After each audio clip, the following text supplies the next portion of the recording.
উপনিৰ্বাচনত গৌৰৱ গগৈ ব্যৰ্থ হল নেকি? উপনিৰ্বাচনত গৌৰৱ গগৈৰ জনপ্ৰিয়তাই কাম নিদিলে নেকি?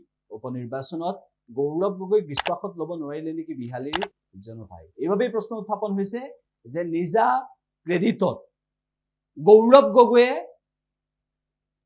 নিজা শক্তিৰে জয়ন্ত বৰাক জয়ী কৰাম বুলি ভাবিছিল, কিন্তু নহল। জয়ন্ত বৰা পৰাস্ত হল।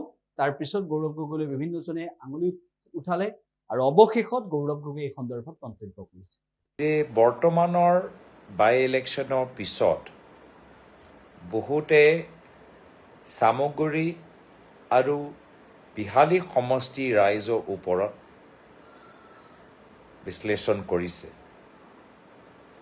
কিন্তু মই আৰু এখন সিটৰ ৰিজাল্ট চাই আমাৰ দলৰ কৰ্মীখিনিক শুভেচ্ছা দিবলৈ বিচাৰিছোঁ। সকলোৱে চকু দি আছিল সামগুৰি সমষ্টিৰ ওপৰত, বিহালী সমষ্টিৰ ওপৰত। মই কথা পাতিবলৈ বিচাৰিছোঁ ধলাই সমষ্টি সম্পৰ্কে। ধলাই সমষ্টিত এইবাৰ আমাৰ দলৰ ফলাফল যদিও আমাৰ বিচৰা মতে নাছিল, তথাপিও আগতকৈ যথেষ্ট ভাল হৈছে। আৰু এই ক্ষেত্ৰত মই বিশেষ আমাৰ বাৰাক ভেলী কংগ্ৰেছ, কাছাৰ জিলা কংগ্ৰেছ, কৰিমগঞ্জ জিলা কংগ্ৰেছ, হাইলাকান্দি জিলা কংগ্ৰেছ বিধায়কসকল, AICC তত্ত্বাৱধায়ক সম্পাদক পৃথ্বীৰাজ চাটে ডাঙৰীয়া সকলোকে মই শুভেচ্ছা দিবলৈ বিচাৰিছোঁ। আমাৰ প্ৰাৰ্থীগৰাকী ধ্ৰুৱজ্যোতি প্ৰকাশ ডাঙৰীয়া, তেওঁ চেষ্টা যে ভাল এটা চলালে, মই তাৰ বাবে তেওঁক মই মোৰ ফালৰ পৰা শুভেচ্ছা দিবলৈ বিচাৰিছোঁ। ধলাই সমষ্টি কিয় গুৰুত্বপূৰ্ণ? আহক আমি অলপ পূৰ্বলৈ যাওঁ।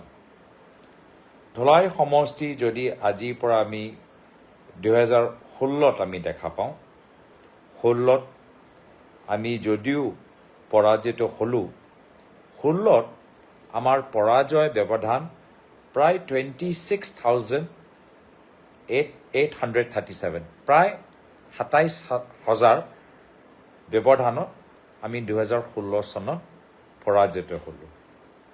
আমাৰ ভোট শ্বেয়াৰ প্ৰায় 32% ভোট শ্বেয়াৰ আছিল। যেতিয়া আমি 2021 চনত আহিলোঁ, আমি মাৰ্জিন কমাবলৈ সক্ষম হ'লোঁ। য'ত আগতে 16 চনত প্ৰায় 27,000 আছিল, মাৰ্জিন পৰাজয় ব্যৱধান কমি আহি প্ৰায় 20,000 ব্যৱধানত আমি আনিবলৈ সক্ষম হ'লোঁ।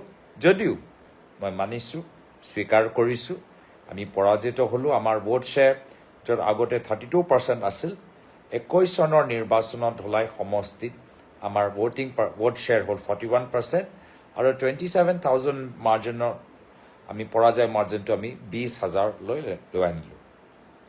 মাত্ৰ 3 বছৰ পিছত, 21 চনৰ পিছত মাত্ৰ 3 বছৰৰ পিছত 24 চনত যেতিয়া বাই ইলেকশ্যন হ'ল, 24 চনৰ বাই ইলেকশ্যনত আমাৰ ভোট শ্বেয়াৰ প্ৰায় আমাৰ 43% লৈ আহিল।